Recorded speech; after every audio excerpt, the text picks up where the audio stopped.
welcome back to my channel again, and today, as you can see in the title down below, I will be sharing with you guys a skincare haul. With the past vlogs that I have uploaded, I said that I had a major breakout. So as you can see right now, so yes, I need an intervention for that, and I have these things here.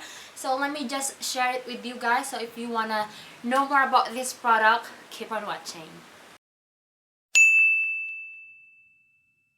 Okay, so before we proceed with the video, if you are new to this channel, please click the subscribe button down below and don't forget to like this video. And if you want to be notified whenever I upload something, click the yung parang bell button down.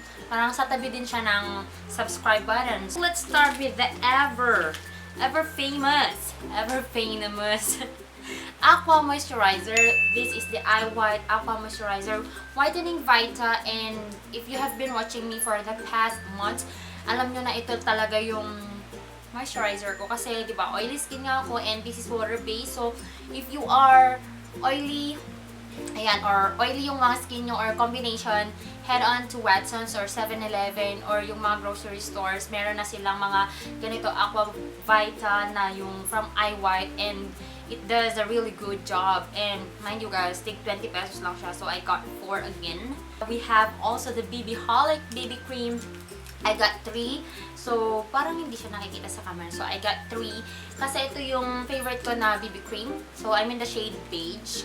I have the 2 nose pack and 1 facial wash. Yung facial wash nila, sobrang squeaky clean siya. Iniwan ko na nga siya sa hospital, tapos yung mga nurses, ginagamit na rin siya. So, gusto din nila yung Eye White na facial wash. And of course, I have here the 2 nose pack. So, yes. Maybe I will just include that in my giveaway kasi parang, yeah. Let's see. And of course, sabi ko sa mga previous vlog ko, di ba, napabayaan ko talaga yung skincare ko, hindi na ako nakapag-mask. And nagmamas ako dati twice a week or once or twice a week at least. So I have here this one. This is the Silk Hydrating Illuminating Face Mask from Watsons. Most of the things, or I guess all of these things are from Watsons. So ito siya.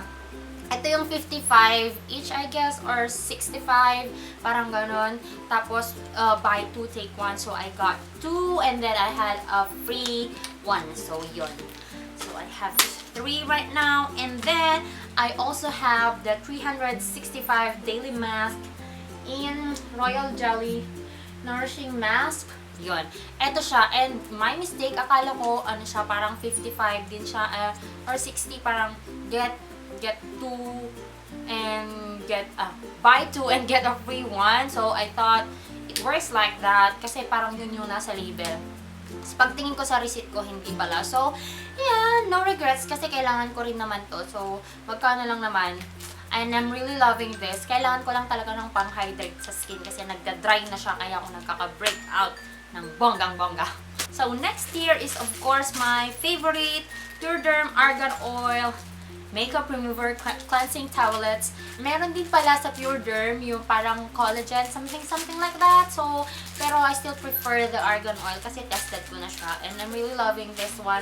Ubus na yung argan oil ko. So, yes. Moving on to these 2 body scrubs. So, pag nakita niyo yung mga favorite reviews ko, di ba? Favorite ko yung Avonay, yung Milk and Salt body scrub like that. So, sabi ko, why should I get that if I have 2 of this?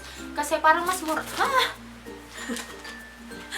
Kasi parang mas mura to. Yeah, mas mura siya. And it is milk and salt scrub din siya. And with papaya extract pa siya. So, yun. So, let's see kung kagaya din siya ng Avonay yung performance niya. Kasi yung Avonay parang, ano talaga, nasa-soften niya yung skin ko. Parang baby skin after taking a shower. So, I'm gonna review this one for you guys. Kasi, di ba, very affordable lang siya. Of course, I have another scrub, parang scrub overload na to. Kasi to, buy 1, take 1. So, the other one is buy 1, take 1, the salt, like that. And this one is also buy 1, take 1. So, ito siya, para naman siyang cream. Ano bang tawag dito? Exfoliating body scrub din siya, pero may scent siya na cucumber and melon. And ito siya, parang yung liquidy creamy side siya, pero meron siyang beads na mag-remove ng dead skin cells. So yan, I will try this one out and I will tell it to you guys kung anong performance. Kasi, di ba, sabi ko nga sa mga previous videos ko, gusto ko ang mga scrub. Kasi di ba, pag pagod ka na, yung scrub na lang ang magpapasaya sa'yo. I also need this one. This is the Cuddles Cotton Squares. Ito na yung ginagamit ko after na nawala yung Watsons na squares. So yun, kasi ngayon ang meron na sa kanila yung circle na ganyan. Mas gusto ko tong squares. I ran out of this product already, so yun. Ito talaga yung pinunta ko sa Watsons. Hindi yung mga iba na mga skincare. Ito lang dapat eh. Itong tig 50 pesos lang na to, or 45 I think.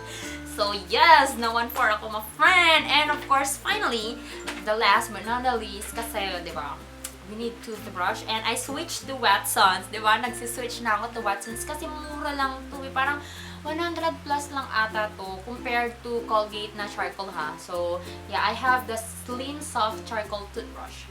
So, yan. Ito lang yung hindi skincare product. So, yes! So, that's it, guys. If you have a Facebook and Instagram, you can follow me and you can like my page. JoyOfMia, search nyo lang yun. Makikita nyo na doon. And, yeah, I post a lot of pictures and I update my Facebook page para ma-update ko kung ano mga nangyayari sa YouTube channel and yung mga nire-review ko na products. So, I'll see you guys in my next video. Bye!